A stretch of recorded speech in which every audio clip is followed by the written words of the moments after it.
ఇటీవల పార్లమెంట్ లో 33% మహిళా రిజర్వేషన్ బిల్లులు అమల్లోకి వచ్చిన సందర్భంగా అసలు ఎలా ఉంది, ఎట్లా అనిపిస్తుంది? నమస్కారం, నా పేరు రామలీల. నేను అడ్డగుట్టలో ఉంటాను. కాంగ్రెస్ సేవాదల్లో వైస్ ప్రెసిడెంట్, జిల్లా వైస్ ప్రెసిడెంట్. ఈ 33% ఎప్పుడో వచ్చింది, కాంగ్రెస్ ఉన్నప్పుడే వచ్చింది. మరి అప్పుడు ఎందుకు సపోర్ట్ చేయలేదు అంటే, ఇప్పుడు వెస్ట్ బెంగాల్లో, అస్సాంలో ఎలక్షన్స్ ఉన్నాయి కాబట్టి ఇప్పుడు వాళ్ళు ఏదో పేరు తెచ్చుకోవడానికి, ఇది బీజేపీ చేసిందని చెప్పుకోవడానికి ఇప్పుడు వీళ్ళు ముందుకేసుకొని కూర్చున్నారు. మరి ఇన్ని రోజులు ఏం చేశారు? ఏ ఘాట పనులు తోమారు, ఏ దున్నపోతు పనులు తోమారు? ఇన్ని రోజులు ఏం చేశారు? అసలు బీజేపీ అంటే బట్టావాజీ పార్టీ. బీజేపీ కాదు, భారతీయ జనతా పార్టీ కాదు, బట్టావాజీ పార్టీ అది. జనాలని ఎంత మోసం చేస్తున్నారంటే అంత మోసం చేస్తున్నారు. కానీ ఖబర్దార్ బీజేపీ నాయకులారా, ఇప్పుడు భారతదేశం ప్రజలు కళ్ళు తెరిచారు. మిమ్మల్ని తరిమి తరిమి కొడుతున్నారు, అయినా సిగ్గు లేకుండా మీరు తిరుగుతున్నారు. ఎందుకు? మీరు ప్రజల్ని ఎంతగానో నమ్మిస్తారు. ఇప్పుడు ప్రజలు నమ్మే స్థితిలో అస్సలు లేరు. అందుకే మీరు అక్కడ ఓడిపోతారనే ఉద్దేశంతో ఇప్పుడు 33% అని ఇప్పుడు తెచ్చినావు. సోనియమ్మ ఎప్పుడో చెప్పింది, అప్పుడే అమలు చేసే మీరు అడ్డుకున్నారు. ఇప్పుడు మళ్ళీ మీరు ముందుకు తీసుకొస్తున్నారు. మీకు అసలు మీరు చదువురాని సన్నాసులారా, మీరు ఎందుకు అవసరమా దేశానికి అవసరమారా? హోమ్ మినిస్టర్ ఉన్నాడు, వాడికి ఇంత కూడా చదువు రాదు. మన భారతదేశంలో ఎన్ని రాష్ట్రాలు ఉన్నాయో కూడా మనకి తెలియదు. అలాంటి వాడు హోమ్ మినిస్టర్. ఎడ్యుకేషన్ మినిస్టర్ అని వాడికి లక్ష్యాన్ని చెప్పడానికి కూడా రాదు. అలాంటి వాళ్ళు ఉన్నారు. 95% దొంగ నా కొడుకులు, క్రిమినల్స్ ఉన్నారు. ఇలాంటి వాళ్ళని బొంద పెట్టడానికే ఇప్పుడు మా రాహుల్ గాంధీ గారు దేశం మొత్తం తిరుగుతున్నారు. మీరు ఖబర్దారు బిడ్డలారా, మీరు ఏమో అనుకొని ఏమో చేస్తున్నారు. కానీ ప్రతి ఒక్క భారతీయుడు రాహుల్ గాంధీ గారికి సపోర్ట్ ఉన్నారు. మళ్ళీ వచ్చేది కాంగ్రెస్ ప్రభుత్వమే. మీరు మహిళా రిజర్వేషన్ కేవలం రాజకీయ కుట్రే అంటారు. అంతే, 100%, 101% ఇది రాజకీయ కుట్రనే. మళ్ళీ అక్కడ ఓట్లు దండుకోవడానికి ఈ రిజర్వేషన్ తీసుకొచ్చిండ్రు. మరి ఇన్ని 11 సంవత్సరాల నుంచి ఏం చేస్తున్నారు వాళ్ళు? ఏం చేస్తున్నారు? అప్పుడు ఎందుకు చేయలేదు? వాళ్ళ గవర్నమెంటే ఉంది కదా. కొన్ని రాష్ట్రాలలో వాళ్ళదే రూలింగ్ పార్టీ ఉంది కదా, డబుల్ ఇంజన్ సర్కార్. మరి మహిళలకు వాళ్ళ రక్షణ ఏడుంది? ఇంకా వాళ్ళ చరిత్ర చెప్పాలంటే చాలా గలీజ్ గా ఉంటది, కానీ నేను చెప్పను. ఈ మహిళా రిజర్వేషన్లను ఇటు డీలిమిటేషన్ తో ముడిపెడతా ఉన్నారు కాంగ్రెస్ పార్టీ, కేంద్ర ప్రభుత్వం. దీన్ని ఎలా ఇస్తారు? మా రాహుల్ గాంధీ గారు చెప్పింది 100% కరెక్ట్ కాబట్టి ప్రజలందరూ ఒప్పుకుంటున్నారు, సపోర్ట్ చేస్తున్నారు.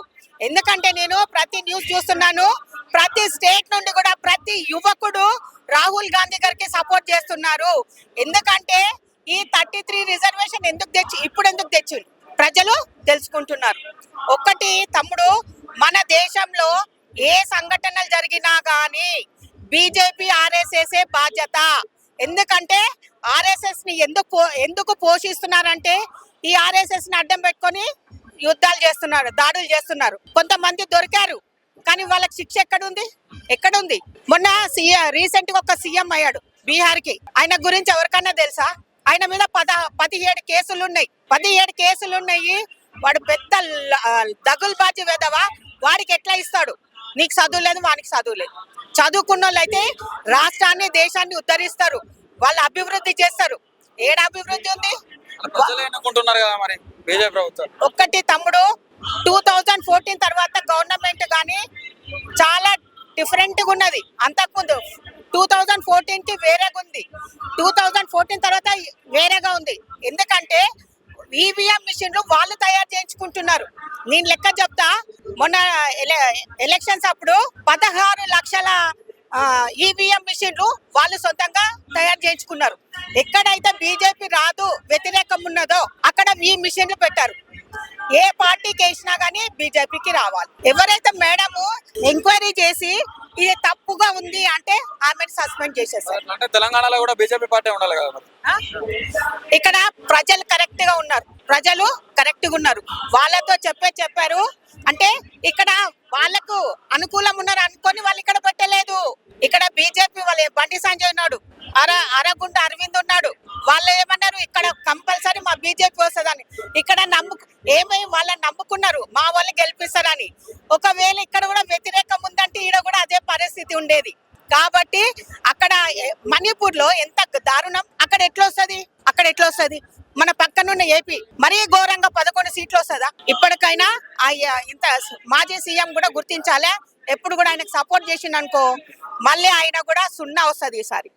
అందుకనే మేమేం చెప్తున్నాం, యువకుల్లో చేతుల్లో ఉంది దేశం మొత్తం, యువత చేతిలో ఉంది.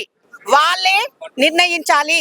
స్టేట్ గవర్నమెంట్ అయినా దేశ గవర్నమెంట్ అయినా వాళ్ళ చేతుల్లో ఉంది. వాళ్ళు బాగుపడాలి, వాళ్ళ ఫ్యూచర్ బాగుండాలి. తమ్ముడు ఇప్పటి వరకు ఎవరికైనా ఉద్యోగం వచ్చిందా? ఎగ్జామ్స్ అంటే పెడుతున్న నామకే వాసే, అది పేపర్కే పరిమితం. ఇప్పటి వరకు ఎవరికన్నా ఉద్యోగం వచ్చిందా? కాంగ్రెస్ పార్టీ నోటిఫికేషన్లు ఇస్తలేదు కదా మరి రాష్ట్రంలో కూడా, దాన్ని ఎట్లా ఇస్తారు? ఇస్తలేరు.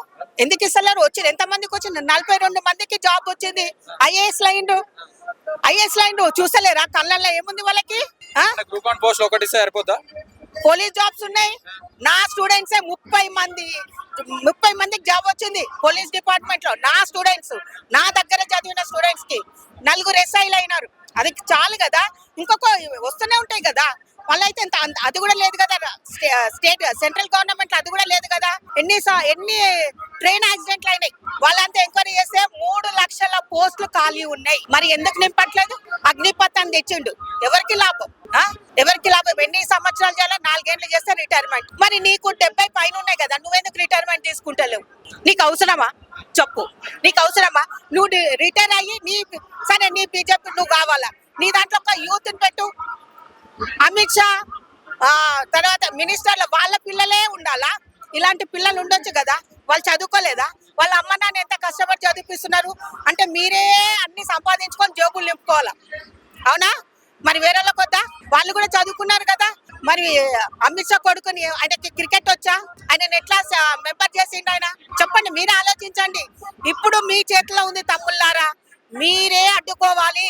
మీరు బాగుపడాలంటే నేను చెప్తున్నా, కాంగ్రెస్ ప్రభుత్వం వస్తేనే బాగుపడుతుంది. నేను 100% చెప్తున్నా. కాంగ్రెస్ ఇన్ని కట్టించారు. కాంగ్రెస్ ఏం చేసింది? 70 సంవత్సరాలు అంటారు. వాళ్ళకి లెక్కలు వస్తే, చదువు వస్తే, దొంగ నా కొడుకులకి తిడతాను నేను ఇట్లనే. దొంగ నా కొడుకులకి చదువులు వస్తే కాంగ్రెస్ ప్రభుత్వము కట్టించినవన్నీ కూడా ఇప్పుడు అమ్ముకొని దొబ్బుకొని తింటున్నారు. ఎల్ఐసి కాకపోతే ఏంటి, ఏ బ్యాంకులైనా వాళ్ళు అమ్ముకొని తింటున్నారు. ఒక్కడన్నా నేను అడుగుతా తమ్ముడు, బీజేపీలో ఆర్ఎస్ఎస్ లో ఎవరైనా స్వాతంత్ర సమరంలో ఎవరైనా పోరాటం చేసిన వాళ్ళు ఉంటే ఒక్కటే పేరు చెప్పండి. మొన్న ఆ సినిమా యాక్టర్ ప్రకాష్ రాజ్ అడిగితే ఆయన అరెస్ట్ చేయమంటారు. ఆయన అడిగిండు, ఆర్ఎస్ఎస్ 2 పేర్లు అడిగిండు. నేను ఒక్కరి పేరే చెప్పమంటున్నా. దేశం కోసము వాళ్ళ ప్రాణత్యాగం చేసిన ఫ్యామిలీ కానీ, వాళ్ళు కానీ, వాళ్ళ నాయనలు కానీ ఎంత ఘోరంగా కాంగ్రెస్ ని విమర్శిస్తున్నాడంటే అసలు వాళ్ళది నోరా మోరియా నాకు అర్థమవుతుంది.